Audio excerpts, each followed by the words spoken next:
अस्सलाम वालेकुम रहमतुल्लाहि व बरकातहू। इस्तकबाल है आपका A to Z knowledge of Islam YouTube channel पर। नाज़रीन किराम, सवाल किया गया है कि मर्द और औरत की नमाज में क्या फ़र्क है। तो आइए वक्त को ज़ाया किए बगैर अपने टॉपिक की जानिब बढ़ते हैं। नाज़रीन किराम, जब मर्द नमाज शुरू करता है तो अपने हाथों को कान की लौ तक उठाएगा और औरत अपने अपने हाथों को यहाँ तक उठाती है, जैसे कि आपको स्क्रीन पर दिखाई दे रहा है। दूसरा फ़र्क ये है कि जब मर्द हाथ बांधता है तो वो नाफ के नीचे हाथ बांधेगा। औरत जब हाथ बांधेगी तो यहाँ पर हाथ को बांधेगी। आप स्क्रीन पर देख सकते हैं औरत इस तरह से हाथ बांधती है। ये था दूसरा फर्क।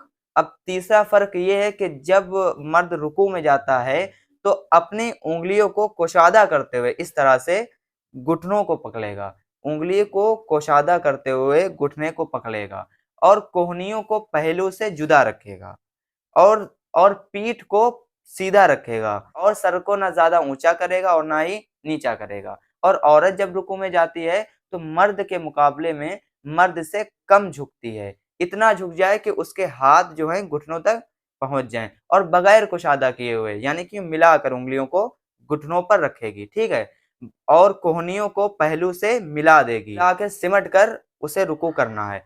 ये है औरत का रुकू करने का तरीका।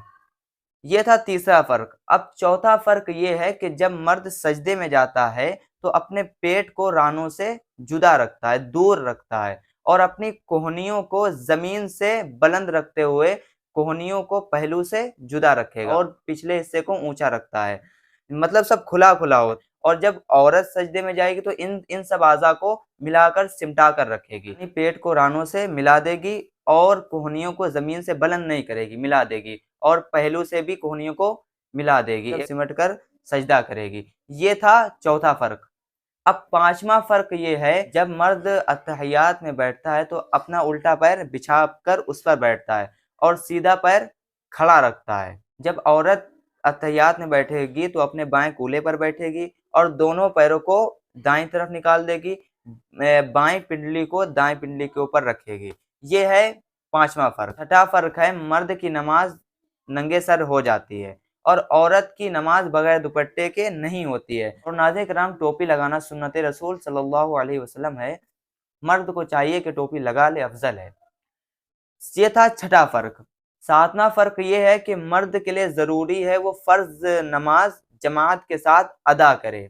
अगर कोई जमात को तर्क कर देता है, यानी जमात के साथ नमाज नहीं पढ़ता है, तो अल्लाह के रसूल सल्लल्लाहु अलैहि वसल्लम ने इरशाद फरमाया वो अपना ठिकाना जहन्नम बना ले। और फरमाया कि जो लोग अपने घरों में नमाज पढ़ते हैं, जी चाहता है उनके घर को आग लगा दूं। ये प्यारे आका सल्लल्लाहु अलैहि वसल्लम ने फरमाया जो लोग जमात को तर्क कर देते हैं, और औरत के लिए अपने घर में नमाज पढ़ना बेहतर है। ये थे 7 फर्क। अब 8वां फर्क है कि औरत मर्दों की इमामत नहीं करा सकती है, जबकि मर्द औरत की इमामत करा सकता है।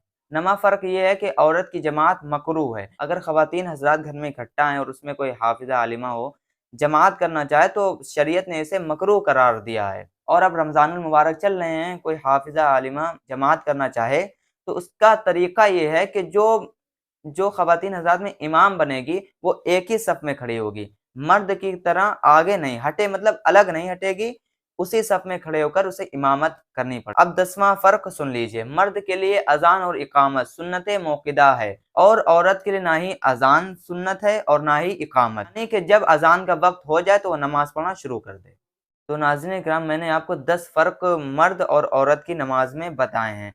अगर अभी भी कोई बात नहीं समझ में आई तो कमेंट में लिख दें, इंशाअल्लाह एक और वीडियो बना दी जाएगी। अस्सलामु अलैकुम व रहमतुल्लाहि व बरकातहू।